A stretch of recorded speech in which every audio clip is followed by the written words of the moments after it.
to use art the way you would dreams at night, to explore symbolism and imagery that comes from inside. And that's what art therapists do. So I've been on both sides of that fence. I've been an artist. I've been a very successful graphic artist and designer and made a living doing that. I've also been an art teacher. And I've taught art for teachers of young children because my second career was in early childhood development. I taught at Santa Monica College for many years. So when I was teaching art to teachers of young children, I always said to them, throw the coloring books out. If kids get attached to coloring books and they get addicted to them, they'll never find any talent within. They'll just stay within the lines. It's sort of like having training wheels on your creativity. And when I see adults with coloring books, I think, training wheels on your bicycle? Why? You're an adult. You have the freedom now to get some white paper and lots of different art materials and have fun and experiment with it and discover new things. There are a lot of new media out there too, and they're fun to play with.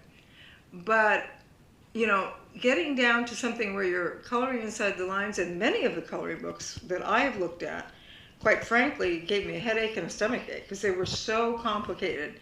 The spaces were very small to color in, and I just went, ugh, you know.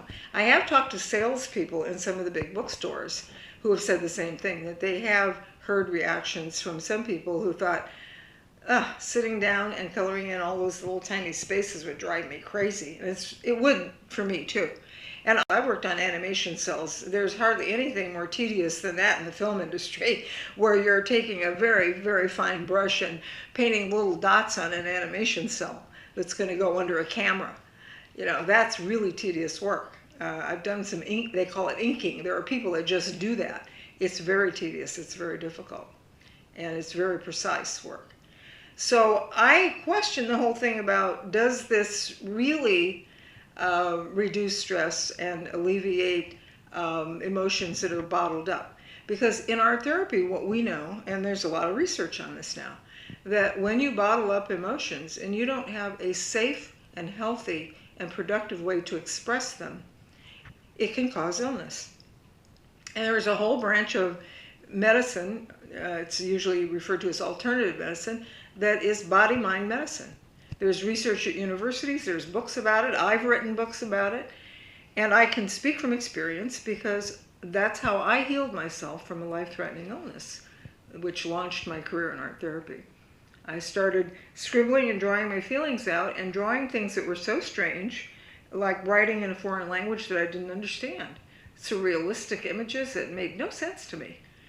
But I followed where it took me, and I ended up in art therapy.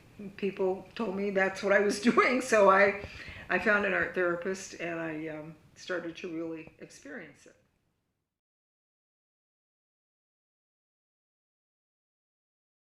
I would caution parents who are rushing into this, if they have young children, I would caution them. I'm going to ask them the question, do you want your children to develop their creativity?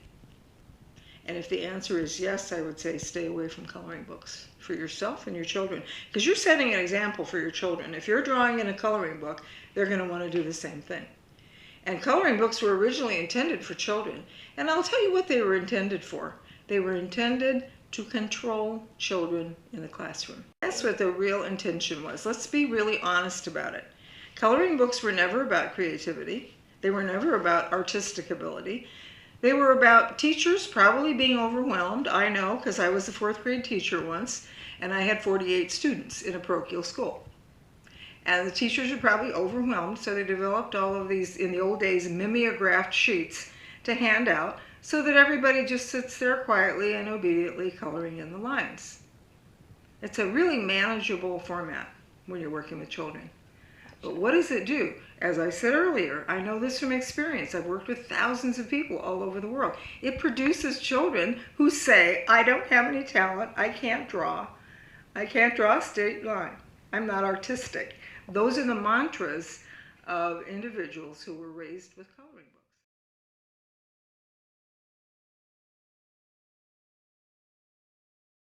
Really get out and get creative, maybe just do a setup like you have here right now with the blank paper and a whole bunch of great colors, and just see what they can come up with. It's really simple, and it's not about making anything pretty or beautiful in the beginning.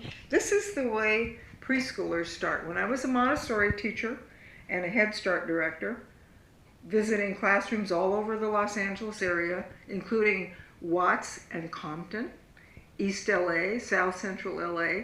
We're talking about some high-risk neighborhoods right after the Watts riots. And I visited our 12 centers all over that area in the spring after the Watts riots that occurred in 1965.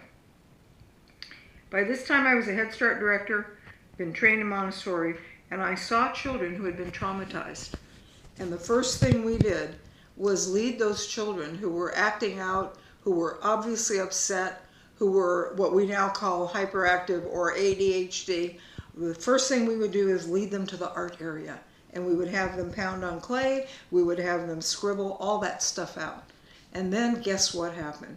They could go on to the other activities in the classroom with a kind of inner calm. They could work with the Montessori equipment. They could take what they wanted to work with and play with, take it to their table, take the puzzle apart, learn by putting it back together again and return it to where it belonged. Beautiful, beautiful classrooms with children who were learning, who were not acting out, and who were not disturbed. And these children had been through a war. They'd been through the Watts riots. They had seen blocks burned down.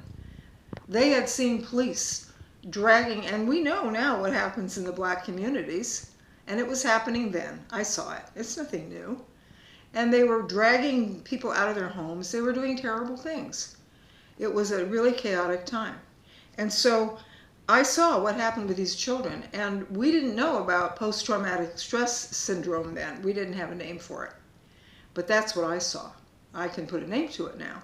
And we dealt with it by having children draw, work with clay, work with three-dimensional cardboard, and really let all that stuff out. And they ended up making some absolutely wonderful, powerful artwork after they got all the feelings out, because they got a real feel for art materials. And I saw some fabulous experiences with these children. You know, experiences that they had and the teachers had, and the parents. So I speak from a very interesting combination of having been an artist, having taught art, having been in early childhood education, and then going into art therapy. So I've seen the whole gamut of how art is used as decoration over here and over here to save your life, because that's how I used it, and everything in between.